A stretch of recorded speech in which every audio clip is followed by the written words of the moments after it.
Hi, magandang gabi po. Makikimarites na naman ako sa inyo. Kanina pala pauwi na ako, no? Napadaan ako dun sa may Sebo Massage. Ayan, shout out sa mga taga Sebo Massage. Libre niyo ako ng isang Sebo Massage dyan. Anong pinangmamasahin nyo? Sebo ba? Sebo. Ayan, ngayong gabi, actually, ang usapan natin ay usapang Sebo. Hindi, usapang trangkaso ito. Ano ba? Balikan natin yung trangkaso, no? Di ba pagka may trangkaso, di ba mapapansin nyo yung pasyente, nag-hatching, no? Kasi yung virus. Tapos pag nag-hatching siya, mayroon siyang droplet spread. Yung laway na maliliit na may mga virus, di ba, no? Parang yung virus gusto niyang magpalipat-lipat sa mga tao, no? Para siguro yung kanilang buhay ay tumagal, magpalipat-lipat sila ng tao. Ayan, dyan tayo nahahawa, no? Lipat-lipat yung virus. Okay. O, balik tayo dun sa sebo. Pansin niyo yung nilagang baka. Kapag ka yung sebo ng nilagang baka nilagay mo sa fridge, 'di ba? Yung sebo, 'di ba? Matigas, o 'di ba? Yung sebo matigas pag nasa fridge, yung sebo ng nilagang baka. Yun po kasing flu virus, meron siyang lipid envelope o yung pinaka-covering or membrane niya ay sebo, lipid layer. Ayun, yung isang araw ko pa yung sinasabi eh. So yun, nagmarites tayo. Sabi ng mga kamarites nating scientists, yung flu virus, virus stability. Cold temperature make the outer membrane of the influenza virus more solid and rubbery. So dahil nga yung membrane ng flu virus ay lipid, pag malamig, solid yung kanyang lagayan at rubbery, di ba? Virus longevity. Cold air helps the virus remain infectious longer both on surfaces and in the air.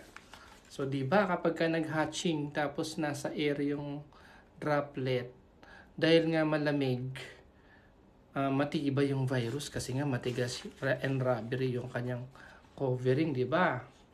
Airborne transmission. In cold weather, respiratory droplets carrying the virus can stay suspended in the air for longer, increases the chances of infection.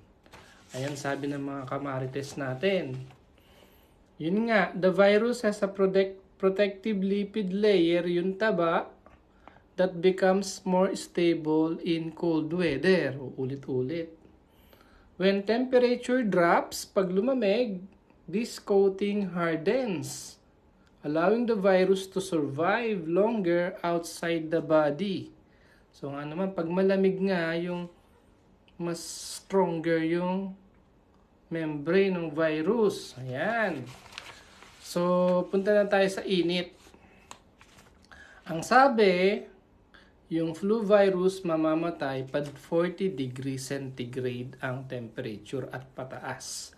So, kaya pala naglalagnat, kaya lang yung 40 degrees centigrade. No, mamamatay nga yung virus daw in 12 to 24 hours. Kaya lang naman yung bata baka magkumbulsyon, di ba? So, ang point ko, meron lang pa akong isang mamamarites ha. Nung 1900 or 19th century, yung mga taong merong syphilis noon, dahil wala pang penicillin, kasi ang gamot ngayon ng syphilis, iba penicillin lang.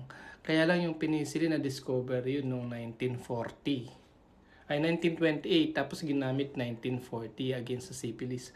Nung wala pang penicillin para patayin nila yung nung wala pa noong penicillin para patayin yung syphilis, ang ginagawa ng isang scientist o physician na si Julius Wagner Jauregg, yung mga pasyenteng may syphilis, ini-inject niya ng malaria, yung Plasmodium vivax. Kasi nga naman pagka nagmalaria ka, meron yung malarian fever.